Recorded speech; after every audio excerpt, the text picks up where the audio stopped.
Assalamualaikum warahmatullahi wabarakatuh. Untuk IPA kelas 7 kali ini kalian akan mempelajari tentang klasifikasi makhluk hidup. Sebelumnya kalian mempelajari bagaimana ciri-ciri makhluk hidup. Nah, sekarang kita akan mempelajari bagaimana cara mengelompokkan makhluk hidup yang disebut dengan klasifikasi. Nah, klasifikasi itu sendiri adalah pengelompokan makhluk hidup berdasarkan persamaan dan perbedaan ciri yang terdapat pada makhluk hidup tersebut. Nah, makhluk hidup itu sendiri kan banyak sekali ya, dan kita susah untuk mempelajarinya jika hanya melihat langsung. Jadi kita mempelajarinya dengan cara mengelompokkannya berdasarkan persamaan atau perbedaan ciri yang dimiliki oleh makhluk hidup tersebut. Pada cabang ilmu IPA atau biologi, cabang ilmu biologi itu ada ilmu yang mempelajari tentang pengelompokan makhluk hidup atau klasifikasi yang disebut cabang ilmunya adalah taksonomi. Ilmuwan yang pertama kali mempelajari tentang pengelompokan makhluk hidup adalah Carolus Linnaeus. Beliau dinamakan Bapak Taksonomi karena beliau yang mempelajari pertama kali dan menemukan cara mengelompokkan makhluk hidup. Untuk melakukan pengelompokan makhluk hidup atau mengklasifikasikan makhluk hidup itu ada tahapannya. Ada 3 tahapan mengelompokkan makhluk hidup. Yang pertama adalah identifikasi. Identifikasi itu adalah mempelajari terlebih dahulu ciri-ciri makhluk hidup yang ada pada makhluk hidup tersebut. Karakteristiknya bagaimana, apa saja yang diamati seperti morfologi, bentuk tubuhnya, anatomi bagian dalam tubuhnya, bagaimana habitatnya, dan lain sebagai halnya. Nah, tahapan yang kedua adalah klasifikasi. Nah, klasifikasi ini adalah mengelompokkan makhluk hidup berdasarkan persamaan ciri yang diamati. Oke, jika makhluk hidup memiliki persamaan ciri, maka dia akan dikelompokkan dalam satu kelompok. Misalnya pelompokan makhluk hidup berdasarkan jenis makanannya. Ada yang dimasukkan ke dalam omnivora, karnivora, ataupun herbivora. Masih ingat ya kemarin apa yang herbivora, karnivora, dan omnivora. Dan juga ada yang berdasarkan dari perkembangbiakannya. Ada yang berkembangbiakannya secara vegetatif, ada yang generatif. Setelah identifikasi dan klasifikasi, tahapan klasifikasi yang selanjutnya yang ketiga adalah tata nama, yaitu pemberian nama kepada makhluk hidup yang belum memiliki nama. Jadi harus ingat ya, 3 tahapan klasifikasi secara berurutan yaitu identifikasi, klasifikasi, lalu tata nama. Dalam pemberian nama pada makhluk hidup oleh Carolus Linnaeus, dia menggunakan metode binomial nomenklatur, yaitu sistem penamaan ganda. Nah, dalam sistem penamaan ilmiah oleh Carolus Linnaeus dengan menggunakan metode binomial nomenklatur itu ada aturan yang harus diberlakukan. Yang pertama adalah terdiri dari 2 kata yang berasal dari bahasa Latin. Nah, untuk yang kata pertama itu menunjukkan nama genusnya atau nama marganya. Kemudian untuk kata kedua itu adalah menunjukkan kata spesies, yaitu menunjukkan jenis khusus untuk makhluk hidup tersebut. Nah, kemudian aturan yang kedua yaitu kata pertama harus diawali dengan huruf besar dan kata kedua dengan huruf kecil. Nah, aturan yang ketiga yaitu penulisannya dengan huruf miring atau digarisbawahi. Oke, seperti contohnya misalnya tanaman padi dia memiliki bahasa Latinnya adalah Oryza sativa. Nah, untuk penulisannya kalian lihat ada 2 kata, Oryza dan sativa. Nah, Oryza itu kata pertamanya adalah penunjuk genus. Nah, sativa dia adalah penunjuk spesiesnya. Nah, dalam penulisannya Oryza huruf depan kata pertamanya adalah huruf besar, sedangkan kata kedua sativa semuanya huruf kecil. Nah, untuk aturan yang ketiga, penulisannya itu harus bertuliskan huruf miring atau jika tidak bisa menggunakan kata miring, bisa juga digarisbawahi untuk bahasa Latinnya. Nah, kemudian untuk dalam pengklasifikasian atau pengelompokan makhluk hidup, dalam kelompok-kelompoknya itu disebut dengan takson. Nah, takson itu adalah tingkatan. Nah, Berdasarkan pengamatan yang diamati oleh Bapak Carolus Linnaeus, dia mengelompokkan makhluk hidup itu menjadi dua kelompok besar, yaitu dunia hewan atau yang disebut dengan animalia dan dunia tumbuhan yang disebut dengan plantae. Tiap kelompok besar tersebut akan dibagi menjadi kelompok-kelompok yang lebih kecil menjadi takson atau tingkatan yang lebih spesifik. Misalnya ini ada susunan takson yang dikelompokkan oleh Bapak Carolus Linnaeus, yaitu tadi dunia animalia dan tumbuhan. Dunia tumbuhan atau yang disebut dengan plantae. Nah, ini susunan takson untuk dunia animalia. Yang pertama susunan taksonnya adalah domain atau dunia, kemudian yang kedua adalah kingdom atau kerajaan, yang ketiga adalah phylum, kemudian kelas, ordo yaitu bangsa, famili yaitu suku, genus adalah marga, dan spesies adalah jenis. Nah, untuk susunan takson yang plantae atau tumbuhan, ini sebenarnya susunan taksonnya sama, domain, kingdom. Nah, yang berbeda adalah keluarga besarnya. Kalau keluarga besar pada animalia adalah phylum, sedangkan kalau keluarga besar pada tumbuhan atau plantae itu adalah divisio. Sedangkan susunan takson yang lainnya sama. Nah, jadi untuk susunan takson itu harus secara berurutan ya, diurutkan. Yang paling atas, yang paling besar adalah domain, kemudian kingdom, nah phylum untuk animalia dan divisio untuk tumbuhan, kemudian kelas, ordo, famili, genus, lalu spesies. Nah, sebagai contoh, ini ada contoh tingkatan takson untuk hewan anjing, belalang, manusia, dan pisang. Nah, kalau kalian lihat, ini kingdomnya semua adalah hewan. Nah, yang berbeda adalah phylumnya. Ingat ya, divisio itu untuk tumbuhan, kalau yang phylum itu untuk yang hewan. Nah, untuk yang anjing, belalang, dia memiliki phylum yang berbeda. Kalau anjing adalah Chordata, sedangkan yang belalang phylumnya adalah Arthropoda. Nah, kemudian tingkatan takson berikutnya untuk belalang, subfilumnya itu adalah keluarga besar yang paling kecilnya adalah Invertebrata, tidak bertulang belakang. Kelasnya adalah Insecta, ordonya Orthoptera, familinya adalah Locustidae, kemudian genusnya adalah Schistocerca. Nah, spesiesnya adalah Schistocerca americana.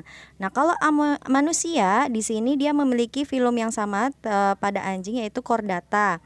Nah, kemudian subfilumnya Vertebrata karena sama-sama bertulang belakang ya. Kelasnya juga sama antara anjing dan mamalia termasuk mamalia.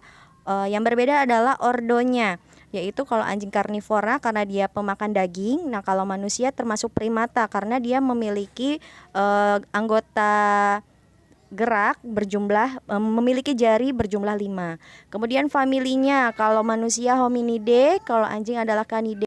Nah, kalau genus manusia adalah Homo, kemudian spesiesnya namanya adalah Homo sapiens. Nah, kalau kalian lihat antara anjing dan manusia itu, dia hubungan kekerabatannya hanya sampai sebatas kelas, yaitu sama-sama mamalia. Cuma semakin ke bawah, dia kekerabatannya semakin jauh karena ordonya itu dia berbeda.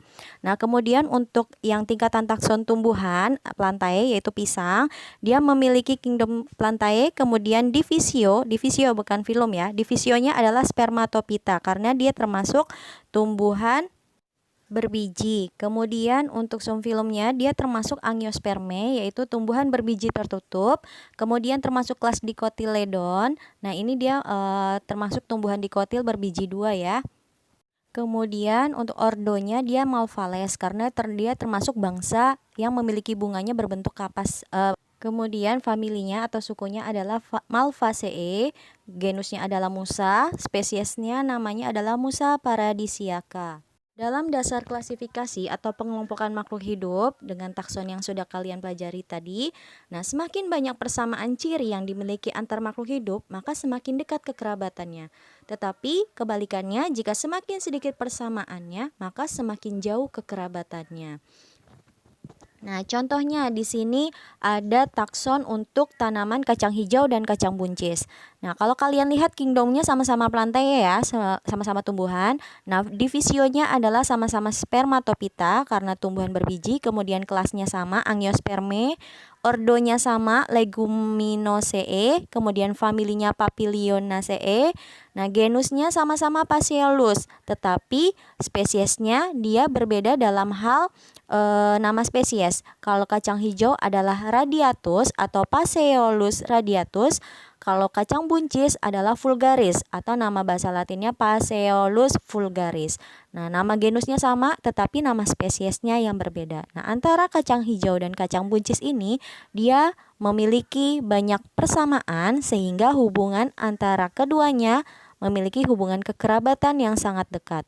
Namun kalau kalian lihat di sini antara kucing dan harimau, coba kalian samakan. Di sini kucing dan harimau dia sama-sama memiliki nama takson yang hampir sama. Yang berbeda adalah jenisnya atau spesiesnya, maka dikatakan kucing dan harimau itu memiliki hubungan kekerabatan yang sangat dekat. Tetapi kalau kalian bandingkan dengan belalang, kucing dengan belalang atau harimau dengan belalang, di sini hubungan kekerabatannya hanya sampai di kerajaan saja. Filumnya sudah berbeda, yaitu belalang adalah Arthropoda. Sedangkan kelasnya dia insekta termasuk serangga, bangsanya Orthoptera, sukunya Locustidae, marganya atau genusnya adalah Schistocerca. Nah, spesiesnya namanya Schistocerca americana.